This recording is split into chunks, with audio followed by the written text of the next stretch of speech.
taat dan setia untuk menjadi pelaku-pelaku firman Tuhan dalam kehidupan sehari-hari, sehingga ada mujizat dan pertolongan Tuhan yang kami alami dalam hidup kami, baik dalam keluarga, dalam pekerjaan dan pelayanan kami. Tuhan, kami tidak keraskan hati kami, dan kami lembutkan hati kami untuk mendengarkan dan menerima firman Tuhan, sehingga firman-Mu menjadi pegangan hidup kami dimanapun kami berada.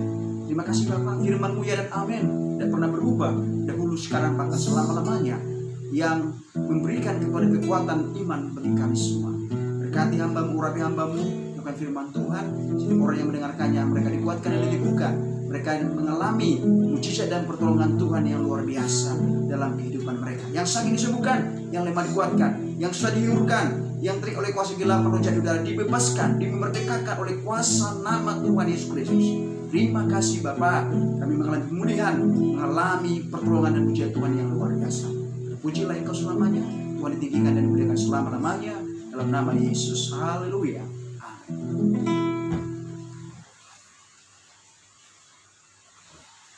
Shalom Bapak Ibu Saudara yang dikasihi Tuhan, dimanapun kita berada, kembali bersama saya ingin menyampaikan firman Tuhan bagi kita pada saat ini.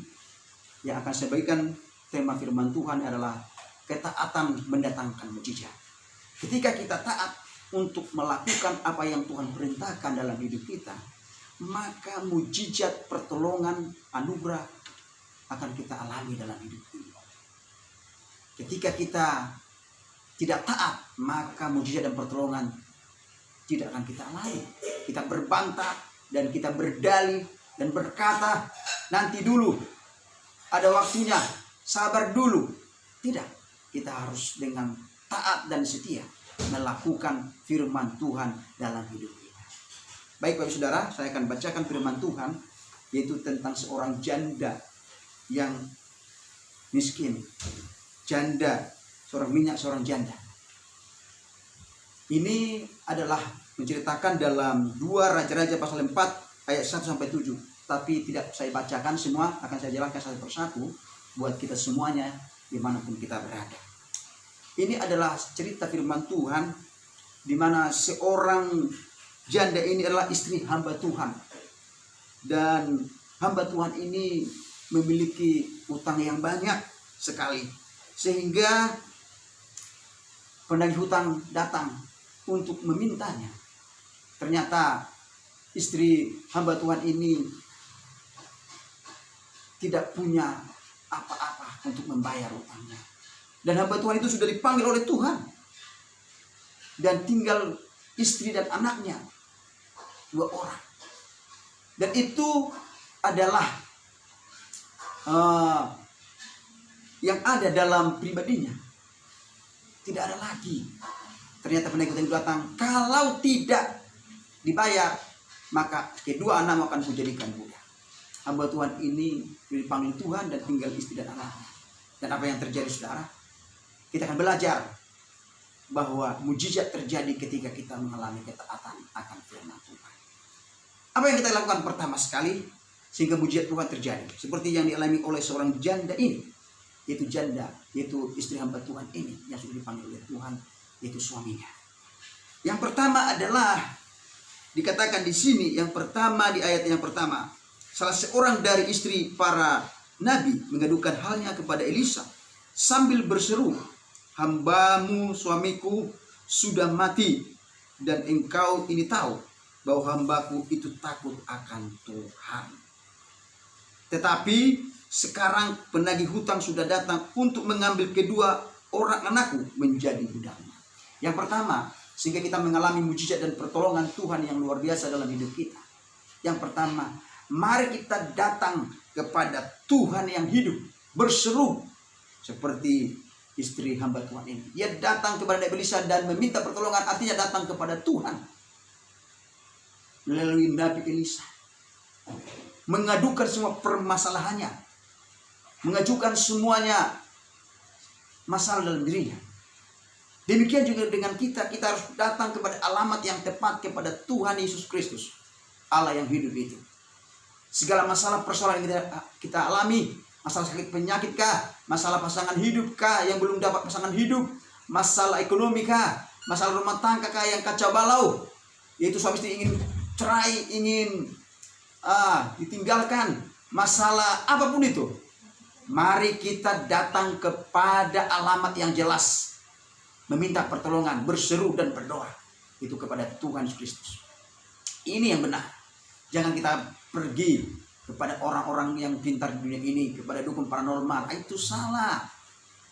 Mari kita sampaikan keluh kesah kita, persoalan kita hanya kepada Tuhan Yesus. Itu yang dialami oleh seorang janda ini. Dia meminta pertolongan, berseru kepada Nabi Elisa, dan dia berdoa kepada Tuhan. Ini yang dialami oleh Nabi Elisa. Bukan Nabi Elisa, oleh perempuan ini. Sehingga apa yang terjadi? Mujizat Tuhan terjadi. Mari kita datang kepada Tuhan Yesus Kristus, Raja segala raja, Tuhan segala Tuhan, yang mempunyai langit dan bumi, yaitu Tuhan Yesus Kristus. Segala kuasa di bumi dan di surga ada takluk di bawah kaki Tuhan Yesus Kristus. Tidak ada yang lain. Jangan sampai kita salah alamat. Kepada manusia, kepada orang kaya, sekali, dua kali, tiga kali boleh, tapi lebih dari situ, siapa lo? Dia akan mengucilkan kita dan menitipkan kita.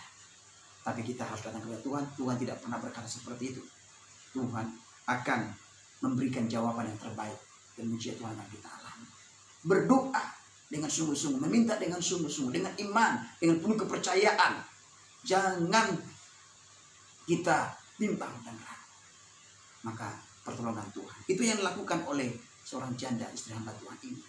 Yang kedua, apa yang dilakukannya sehingga mujizat itu terjadi dalam hidupnya? Yang kedua, dia mempercayai apa yang dikatakan oleh Nabi Elisa itu. Artinya apa?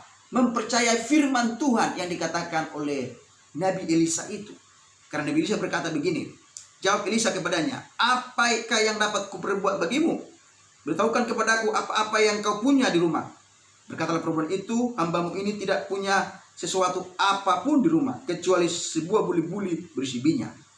Lalu berkatalah Elisa, pergilah, mintalah bejana-bejana dari luar, daripada tetanggamu, bejana-bejana kosong, tetapi jangan terlalu sedikit.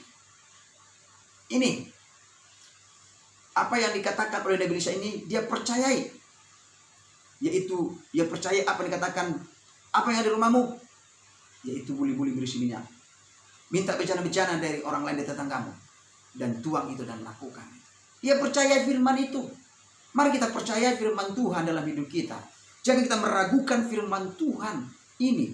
Apa yang difirmankan Tuhan lewat firman Tuhan yang disampaikan oleh hamba-hamba Tuhan, lewat khotbah-khotbah di gereja, di radio, di televisi, lewat firman Tuhan yang disampaikan oleh hamba Tuhan yang luar biasa dimanapun kita berada. Mari kita percayai semua firman yang disampaikan dari Kejadian sampai Wahyu benar. Tidak ada kebohongan dalam firman Tuhan. Dari Kejadian sampai Wahyu, semuanya tidak ada kebohongan. Firman Tuhan itu iya dan amin, dan pasti digenapi dan ditepati. Jangan kita bimbang dan ragu dan tidak mempercaya firman Tuhan setiap waktu dalam hidup kita. Firman Tuhan itu bisa kita uji dalam setiap perbuatan-perbuatan kita, dalam setiap masalah kita. Maka kita lihat, wah benar, firman Tuhan itu benar, tidak ada salah satu. Mari, jangan kita meragukannya. Mari kita simpan di hati kita. Kita pegang janji firman Tuhan, kita pegang firman Tuhan itu. Karena firman Tuhan itu tidak pernah berubah, dahulu, sekarang, dan selamanya. Firman Tuhan kekal. Dikatakan dalam firman Tuhan Matius 4 ayat 35, langit dan bumi akan berlalu semuanya, tetapi firman Tuhan kekal selama-lamanya. Artinya apa? Firman Tuhan itu hidup. Firman Tuhan itu abadi. Mari kita simpan di hati kita, kita pegang, kita imani, kita percayai 100%. Jangan ragu-ragu. Perkataan manusia boleh tidak kita percayai. Karena perkataan manusia itu tidak kekal, tidak abadi, bisa tidak ditepati.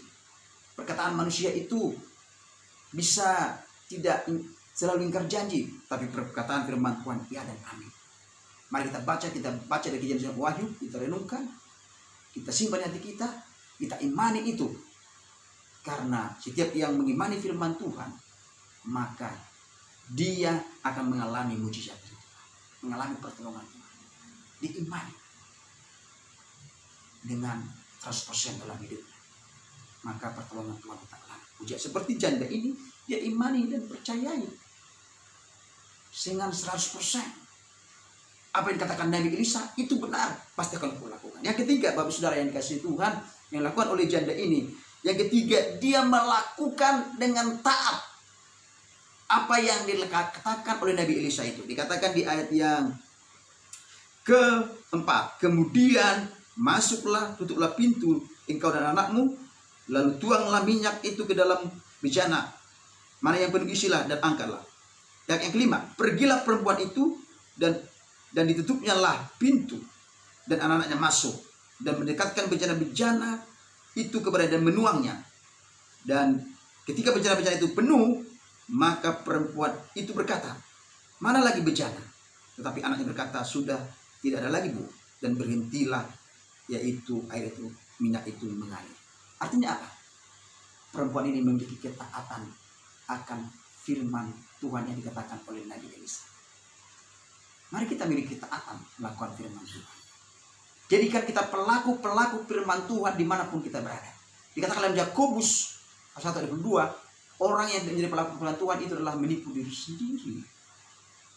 Mari kita menjadi pelaku firman Tuhan dalam hidup kita. Kita lakukan firman Tuhan itu. Jangan kita berbantah dan berdalih. Tidak mungkin, mana mungkin kau lakukan itu. Tidak bisa, masih daging yang berkata, masih daging yang masih ada ini. Itu adalah persepsi iblis yang mengintimidasi kita sehingga kita tidak melakukan firman Tuhan. Tolak itu intimidasi iblis. Mari kita belajar taat, obey, submission kepada firman Tuhan itu. Ketika taat melakukan firman Tuhan, mujizat Tuhan akan kita alami. Pertolongan Tuhan akan kita alami dalam hidup ini dimanapun kita berada. Jangan kita berkata, tidak bisa kau lakukan firman Tuhan itu, terlalu berat, gak sanggup saya lakukannya. Jangan, itu intimidasi iblis. Ada Roh Kudus, Roh Allah yang memampukan kita untuk menjadi pelaku-pelaku firman Tuhan dimanapun kita berada. Minta, kita berdoa, Tuhan, biarlah Roh-Mu memimpin aku. Mampukan aku Tuhan untuk melakukan firman-Mu lewat Roh-Mu yang kudus. Ajari aku, bimbing aku untuk melakukan firman Tuhan dalam pekerjaan, dalam pelayanan, dalam keluargaku, dalam pergaulanku. Ajari aku. Orang yang melakukan firman Tuhan, dia tidak gampang jatuh dalam dosa. Dia akan ingat firman itu. Orang yang melakukan firman Tuhan, dia tidak gampang terpengaruh kepada hal-hal yang tidak benar. Dia akan melihat kepada firman Tuhan. Mari kita pelaku firman Tuhan sampai Tuhan datang. Kita tetap setia melakukan firman Tuhan. Karena firman Tuhan itu merubah hidup kita. Firman Tuhan itu mengubahkan hati kita sehingga kita makin sungguh-sungguh. Dan firman Tuhan itu mengubahkan hidup kita sehingga kita mengenal yang baik yang benar. Mari kita lakukan dengan taat. Jangan kita berdalih. Jangan kita berkata dalam pikiran kita, nggak mungkin, nggak bisa. Aku masih berdosa. Tidak usah. Itu nggak boleh. Kita harus taat untuk melakukan firman Tuhan. Seperti ini, janda ini taat melakukan firman, maka mujizat Tuhan terjadi dalam hidupnya. Yang terakhir, Bapak Saudara yang dikasihi Tuhan, di ayat yang ke-7, kemudian pergilah perempuan itu memberitahukan kepada abdi Allah, dan orang itu berkata, pergilah, jualah minyak itu, bayarlah hutangmu, dan hiduplah dari lebihnya engkau serta anak-anakmu. Artinya apa? Yang terakhir, yang keempat, ketika kita diberkati, disembuhkan oleh Tuhan dari penyakit kita, ketika diberkati sukses, jangan pernah melupakan Tuhan yang telah menolong kita. Ini janda ini tidak melupakan Tuhan. Dia datang lagi kepada Allah itu. Artinya datang kepada Tuhan lagi, mengucap syukur atas kebaikan dan anugerah Tuhan. Mari kita jangan lupakan Tuhan. Banyak orang sekarang sebelum diberkati, sebelum sembuh sakitnya, datang dengan kembali kepada Tuhan, nangis-nangis, minta ampun kepada Tuhan. Apalagi belum dikatakan dokter, penyakitmu tidak akan sembuh, Bu. Pak, tidak sembuh-sembuh. Hanya doa saja kepada Tuhan. Oh, langsung nangis. Nangis. Mencucurkan air mata. Air liur. Air ludah. Air dari hidung. Wah, nangis. Tuhan, tolong aku. Engkau tempat pengaduanku. Engkau tempat pengharapanku. Sembuhkan aku. Tolong aku. Dokter sudah angkat tangan. Hanya Engkau Tuhan penyembuhku. Ternyata Tuhan sembuhkan. Ketika dia sembuhkan Tuhan, lupa akan Tuhan. Dia tidak ingat Tuhan lagi. Dia lupakan kebaikan Tuhan yang menolongnya, yang menyembuhkannya. Atau seorang perusahaan yang bangkrut, dia berdoa Tuhan pulihkan, dia lupa, sudah diberkati, lupa Tuhan, tidak mengingat kebaikan Tuhan. Jangan saudara-saudara yang dikasihi Tuhan, mari kita ingat kebaikan Tuhan, pertolongan Tuhan, kasih Tuhan yang telah menyelamatkan kita. Apalagi Tuhan telah menyelamatkan kita dari setiap dosa-dosa kita. Kita dipilih dari berbagai kaum, suku dan bahasa menjadi milik Tuhan. Itu kebaikan Tuhan, jangan pernah dilupakan. Mari ingat terus, maka kita kuat dalam menyembah Tuhan. Ingat, jangan sampai lupa akan firman Tuhan. Jangan lupa Tuhan dengan meninggalkan Tuhan. Jangan saudara-saudara yang dikasihi Tuhan. Mari kita sebagai anak Tuhan yang telah diberkati oleh Tuhan, jangan pas sudah diberkati lupa Tuhan. Tapi ada juga begini, sudah menderita sakit tidak ingat Tuhan, itu parah. Tidak datang kepada Tuhan, itu malah menyalahkan Tuhan, itu yang parah, tidak boleh dicoba. Tapi ada orang sudah diberkati, sudah dilindungi oleh Tuhan, dia lupakan itu yang salah. Seperti orang Israel keluar dari tanah Mesir, mereka kenapa tidak sampai semua ke tanah Kanaan? Hanya Yosua dan Kaleb, karena mereka melupakan kebaikan Tuhan yang telah menolong mereka di Mesir dari 10 tulah, bahkan dari laut Teberau, menyeberang laut Teberau, bahkan di padang gurun. Tuhan tolong mereka di tiang awan dan tiang api. Ketika mereka berjalan pada malam hari, ada tiang api menolong mereka, sehingga mereka tidak berjalan kegelapan. Pada siang hari ada tiang awan melindungi mereka sehingga kepanasan. Maka tidak hanya itu, baju mereka, pakaian mereka, sepatu mereka tidak rusak. Itu pertolongan Tuhan yang biasa. Dan mereka tidak mengingat, malah menyalahkan Tuhan dan bersungguh-sungguh. Orang yang mengingat kebaikan Tuhan tidak pernah menyalahkan Tuhan, tidak pernah bersungguh-sungguh, tapi tetap bersyukur atas segala kebaikan dan anugerah Tuhan yang luar biasa dalam diri. Maka mujizat dan pertolongan Tuhan dialami tidak sia-sia dalam diri. Oleh karena itu, Bapak Saudara yang dikasihi Tuhan, mari yang pertama tadi, ketika kita akan melakukan mujizat, yang pertama kita harus tetap datang kepada alamat yang jelas, kepada Tuhan Yesus Kristus yang hidup, untuk minta pertolongan dalam setiap masalah kita, apapun persoalan kita. Yang kedua, mari kita imani firman Tuhan, kita percayai, jangan ragu, jangan bimbang. Firman Tuhan itu ya dan amin. Tidak pernah kebohongan dalam firman Tuhan. Firman Tuhan itu ya dan amin, janjinya ditepati. Perkataan manusia boleh bohong, perkataan manusia bisa salah, tapi perkataan firman Tuhan tidak pernah salah. Yang ketiga, mari kita menjadi pelaku firman Tuhan dengan setia dan taat. Jangan berbantah, tidak mungkin. Jangan kita keraskan hati kita untuk melakukan firman Tuhan. Maka firman Tuhan akan merubah hidup kita. Dan yang terakhir, ketika kita diberkati, ketika kita sukses, ketika kita disembuhkan oleh Tuhan, jangan pernah melupakan Tuhan dalam hidup ini. Mari ingat kebaikan Tuhan, ingat kasih Tuhan yang telah menolong kita, sehingga kita kuat dan tabah menghadapi hidup ini. Maka mujizat dan pertolongan Tuhan kita alami setiap hari dalam hidup kita. Haleluya. Intinya firman Tuhan, biarlah firman Tuhan ini Roh Kudus menerjemahkan buat kita sehingga kita mengerti kebenaran firman ini dalam hidup kita. Haleluya.